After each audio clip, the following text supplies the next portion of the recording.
Imagine you are listening to the universe, not metaphorically, literally, antennas pointed at the cosmos, capturing radio waves that travel billions of years to reach your ears. Now imagine that, in this ocean of signals, there is a message, an intentional message, a message from someone, or something that is not human. This is the premise that led more than 1 million volunteers around the world to lend their personal computers to one of the greatest scientific searches in human history. Its name, SETI at Home. And in 2025, after 26 years, the final results were published. What they found will surprise you. It was 1994. David Anderson, a computer science professor at the University of California, Berkeley, was researching distributed computing, the art of breaking enormous problems into smaller chunks, processed by different machines. A former student of his, David Jedi, had a revolutionary idea. What if the growing network of home computers could be used to analyze radio telescope data in search of alien signals? Anderson heard the proposal and did not dismiss it. He brought in Korpela, an astronomer at UC Berkeley, and Dan Werthimer, an electrical engineer and radio astronomer. The three formed the core of what would become the largest citizen science experiment in history. In 1999, SETI at Home was officially launched. Within days, 200,000 people from more than 100 countries had already downloaded the software. Within a year, 2 million users. The data did not come from a telescope dedicated to SETI. It came from the Arecibo Observatory in Puerto Rico, the world's largest radio telescope at the time, with a diameter of 300 meters. The strategy was known as commensal observing. SETI at Home simply recorded the data while other astronomers pointed the telescope toward their own scientific targets. This method proved extraordinarily efficient. Throughout the project, every area of sky visible from Puerto Rico, 1/3 of the entire sky, was observed 12 or more times. Some regions were scanned hundreds or even thousands of times. As Anderson summarized, from Arecibo, we covered most of the stars in the Milky Way. That's billions and billions, and all of that data needed to be analyzed. The problem was monumental. Analyzing terabytes of radio data in search of subtle patterns demanded computing power that Berkeley simply did not have with conventional resources. The solution was elegant. Break the data into small packets, distribute them over the internet to volunteers, computers, and let each home machine analyze one fragment. The software ran as a screensaver. When the user was not using the computer, the machine worked for science, computing discrete Fourier transforms, scanning frequency bands, searching for patterns impossible to produce naturally. According to Anderson, no other radio SETI project has been able to do this. The fact that we had 1 million home computers available allowed us to do what would have been impossible any other way. But what exactly was SETI at Home looking for? Not just any signal. It was looking for a very specific type, the so-called narrowband signal. Natural signals, such as those produced by stars, nebulae, and pulsars, are generally broadband. A technological transmitter, like the ones humans use for communications, concentrates all its energy into a very narrow frequency band. The 2025 paper in the Astronomical Journal describes 5 types of signals searched for: spikes, instantaneous power peaks, Gaussians, continuous narrowband signals, pulses, triplets, and These 5 types were designed to capture different forms a technological civilization might use to transmit. The search was therefore agnostic. It did not assume how aliens would communicate, only that they would use technology. There is a fundamental complication in the search for extraterrestrial signals: the Doppler effect. Any transmitter in motion on a rotating planet orbiting a star will have its signals shifted in frequency. Just as an ambulance siren changes pitch as it approaches or recedes, an alien signal would be constantly drifting in frequency. A signal that starts at one frequency may arrive at us at another. SETI at Home needed to scan tens of thousands of possible drift rates for every piece of data. That multiplied the computational cost by 10,000. Literally, it was precisely here that the distributed power of 1 million home computers made all the difference. Without them, this analysis would have been simply impossible for any conventional laboratory. Analyzing data from space sounds simple in theory. In practice, the biggest enemy of the search is not weak signals, it is human noise.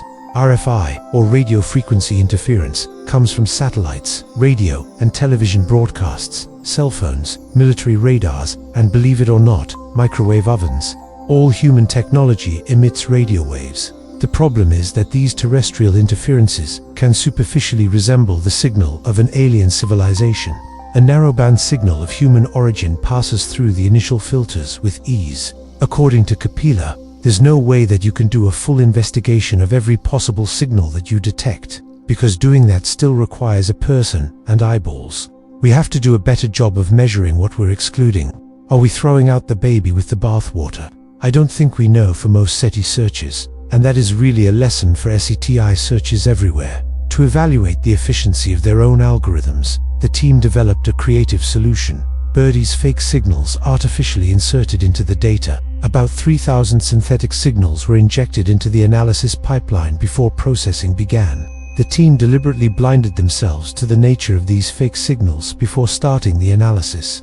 The idea was simple but powerful. If the algorithms could recover the birdies, it meant they would also recover real signals with similar characteristics. And if the birdies were filtered out along with the RFI, they would know they were losing valid information. This mechanism allowed SETI at home not only to search for signals, but also to quantitatively measure the sensitivity of its own search. A methodological contribution that extends far beyond the project itself.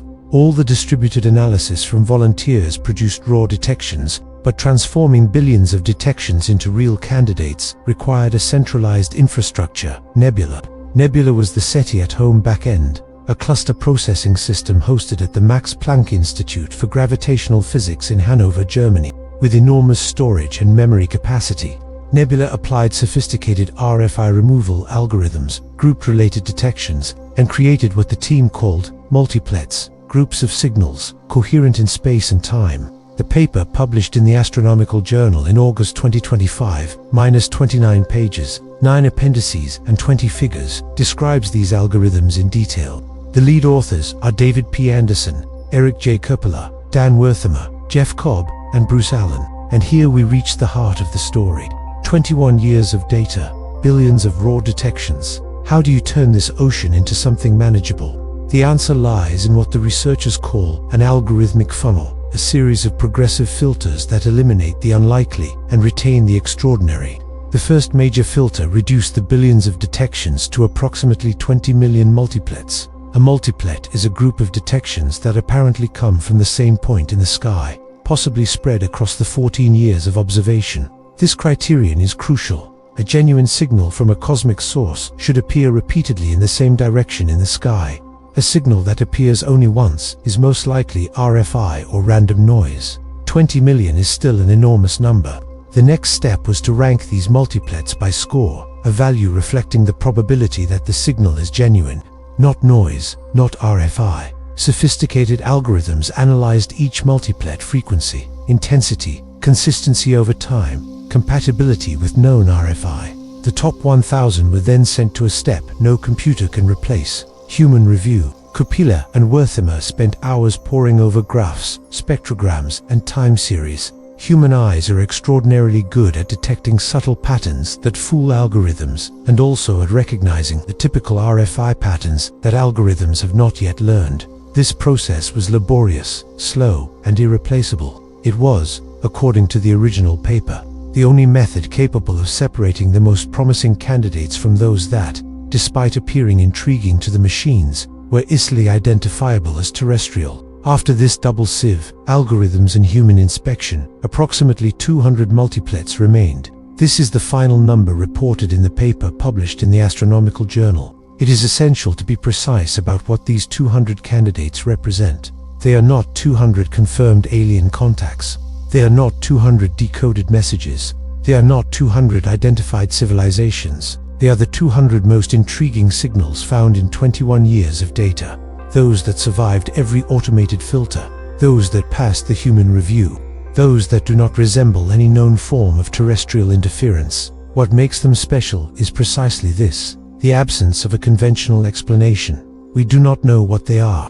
And in science, we don't know is the starting point for discovery. Nature does produce radio signals, pulsars, magnetars, omezas, but the narrowest known omezas still have a bandwidth of around 500 Hz, and they do not occur in the frequency range monitored by SETI at home.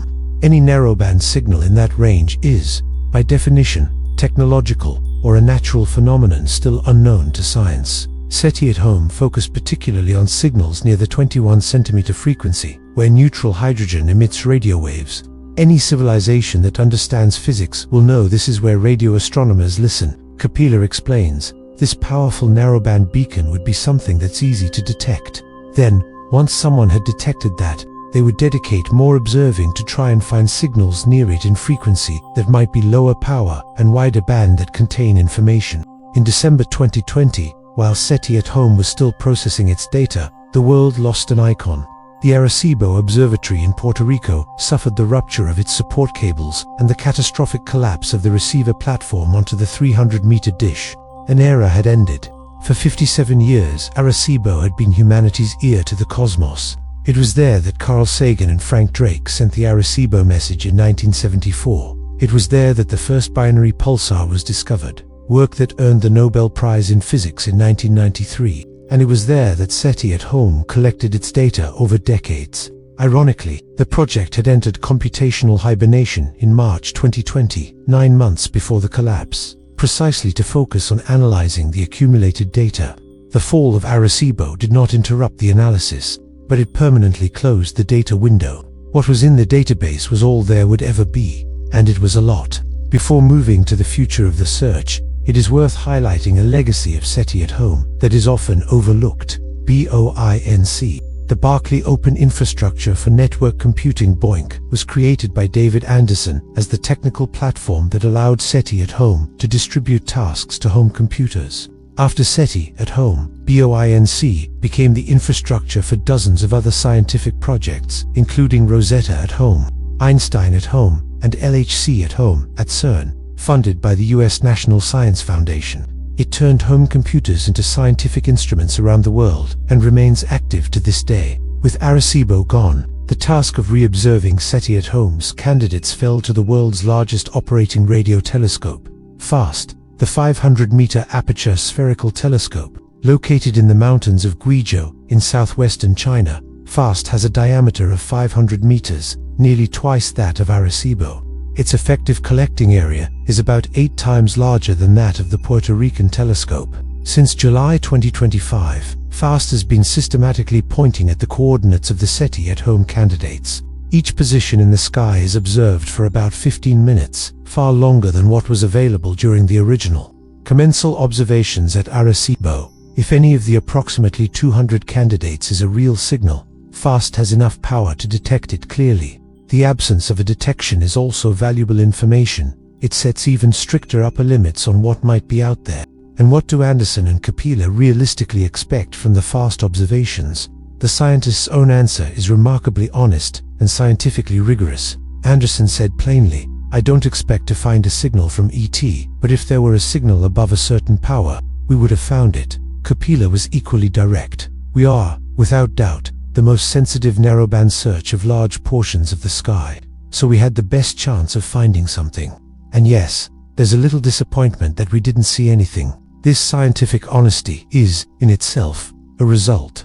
If a civilization were transmitting at certain frequencies, above a certain power, in the direction of Arecibo, we would know. When Frank Drake formulated his famous equation in 1961, he was trying to estimate the number of technologically active civilizations in the Milky Way capable of communicating. At the time, almost all the terms in the equation were unknown.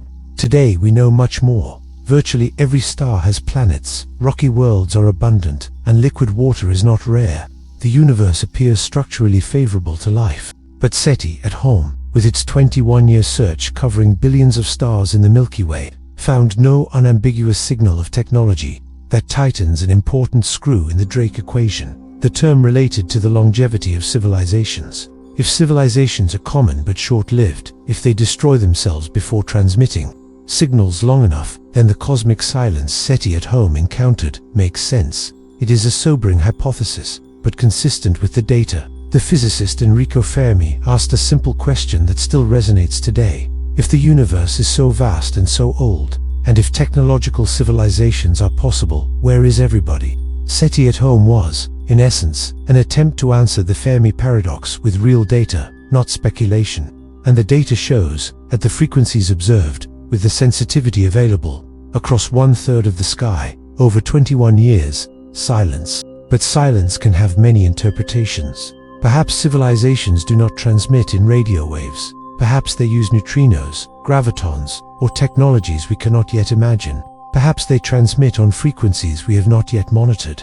Perhaps they have already moved beyond radio. SETI at Home's result does not answer the Fermi paradox. It refines it, makes it precise, puts it into numbers, and that, in itself, is science. The two papers published in the Astronomical Journal in 2025, one on data acquisition and processing, the other on analysis and results, were written with a purpose beyond documenting SETI at Home. They were written as a lessons learned manual for future generations of technosignature hunters. Every mistake made was documented. Every limitation was quantified.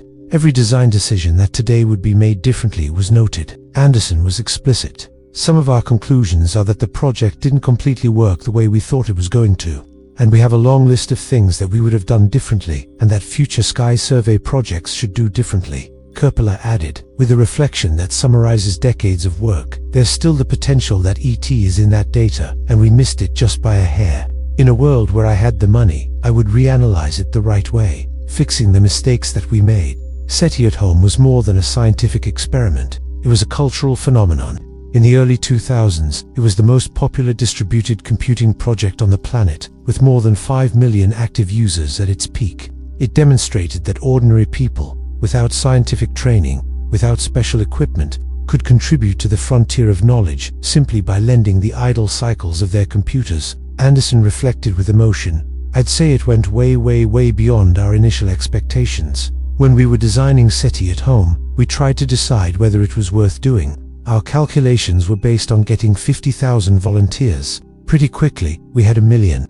And I would like to let that community and the world know that we actually did some science. That statement captures something profound. SETI at Home returned to science what science had taken away by becoming professionalized, the direct human participation in the exploration of the unknown. In March 2020, SETI at Home entered hibernation. It stopped distributing tasks to volunteers. But the project did not die. The website remains active, the forums continue, and the data analysis carried on for years. Today, in 2026, FAST continues observing the approximately 100 candidates selected for re-observation. The data has not yet been fully analyzed. The results of these re-observations are still awaited by the scientific community. Korpela, the only remaining paid staff member, and even then semi-retired, keeps the flame alive.